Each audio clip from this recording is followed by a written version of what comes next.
સ્વાગત છે મારી ચેનલમાં। તો આજે આપણે બનાવીશ રાજકોટ મોરબી સાઈડની ફેમસ મીઠાઈ એટલે કે એક્ઝોટિકા।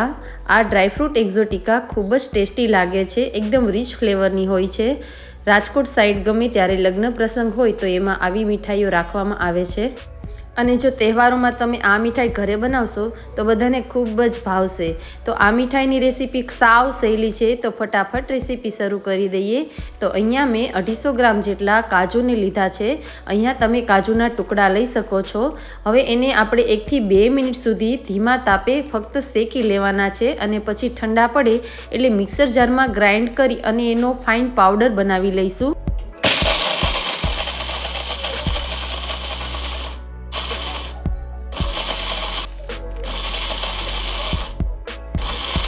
તો આવી રીતે મિક્સર જારને ઓન ઓફ કરી અને આવો પાવડર બનાવી લઈશું અને પછી એને ચાળી લઈશું, જેથી એમાં કોઈ મોટા ટુકડા રહી ગયા હોય તો આપણે ફરીવાર એને ચાળી લઈશું અને આવો એકદમ ઝીણો એવો પાવડર બનાવી લઈશું। હવે પાછા ઈનાએ વાસણમાં અથવા કોઈ નોનસ્ટિક પેનમાં 2 થી 3 ચમચી જેટલું ઘી લઈશું। 100 ગ્રામ જેટલા કાજુ એના ટુકડા એને આપણે આવી રીતે શેકી લઈશું। તો અહીંયા વજનથી 100 ગ્રામ અને માપથી જોઈએ તો પોણી વાટકી જેટલા કાજુના ટુકડાને શેકી લીધા છે। હવે એવી જ રીતે 100 ગ્રામ જેટલા બદામના ટુકડાને આપણે આવી જ રીતે શેકી લઈશું। હવે વજનથી જોઈએ તો 125 ગ્રામ અને માપથી જોઈએ તો પોણી વાટકી જેટલી ખાંડ લઈશું। ખાંડ ડૂબે એટલું પાણી લઈશું અને એને એક નોનસ્ટિક પેનમાં નાખી અને પછી મિક્સ કરતા જઈશું। તો ખાંડ અને પાણી ઓગળી જાય ત્યાં સુધી આપણે આવી રીતે સતત હલાવશું અને ત્યાર પછી અડધા તારની ચાસણી થાય એટલું આપણે ઘટ કરવાનું છે। અહીંયા જે વાસણમાં આપણે આ મીઠાઈને પાથરવાની હોય એ કોઈ ડીશ હોય કે ચોકી હોય એમાં ઘી આપણે લગાવી દઈશું અને હવે અહીંયા આપણી ચાસણી છે એ અડધા તારની કરવાની છે, એટલે ફક્ત આવી અડધા તારની થાય બસ એટલી જ વાર આપણે એને રહેવા દઈશું અને પછી એમાં આપણે જે કાજુને ક્રશ કરીને એનો ભૂકો કર્યો છે એને એમાં નાખી દઈશું। તો આ થઈ કાજુ કતરીની રીત। કાજુ કતરી પણ આવી જ રીતે બનાવવામાં આવે છે। તો આ મીઠાઈનું જે પહેલું લેયર છે એ આવી રીતે કાજુનું હોય છે।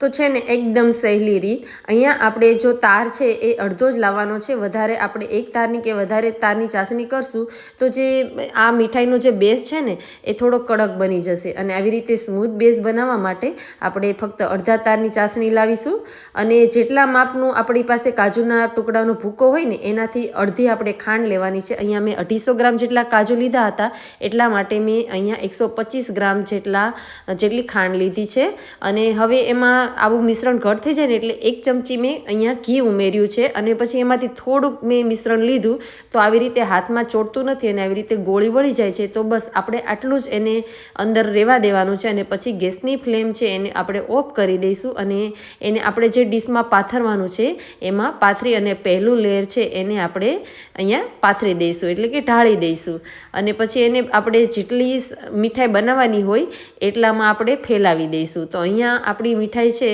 એ આ ચોકી છે એમાં પોળી થાય એટલી આપણી બનશે, એટલા માટે આવી રીતે હું એને પાથરી દઉં છું।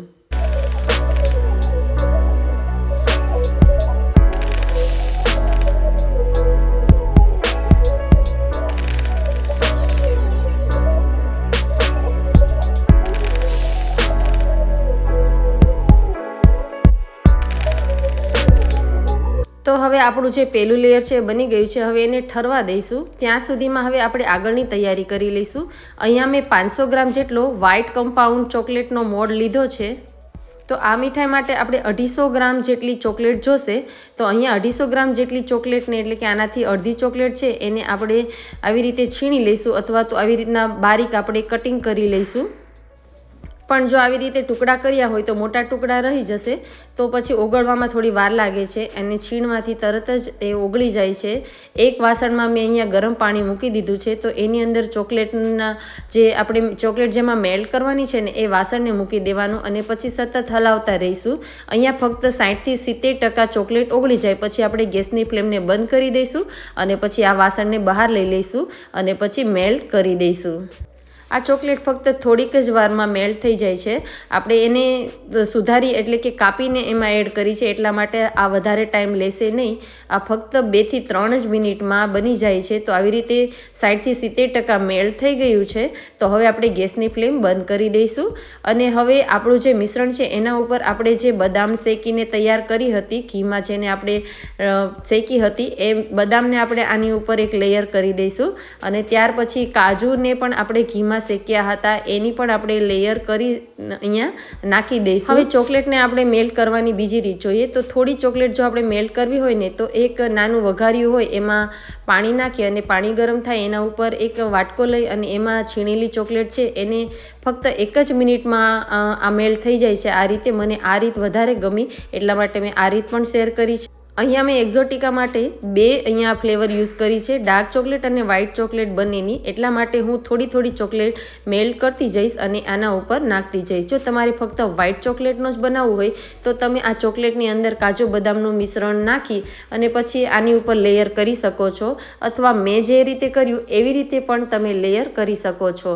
તો અહીંયા મેં પહેલાં કાજુ બદામનું લેયર કરી નાખ્યું છે, એટલે હવે ફક્ત મારે ચોકલેટ જ નાખવાની છે. આમાં તમે તમારી મનપસંદ ચોકલેટ નાખી શકો છો. જો તમને ડાર્ક ચોકલેટ વધારે પસંદ હોય તો તમે ડાર્ક ચોકલેટનો ઉપયોગ કરી શકો છો અને વ્હાઇટ ચોકલેટ વધારે પસંદ હોય તો તમે એનું પણ અહીંયા લેયર કરી શકો છો. અત્યારે બંને પ્રકારની એક્ઝોટિકા મીઠાઈ આવે છે, એમાં ઘણી બધી ફ્લેવરની બનતી હોય છે.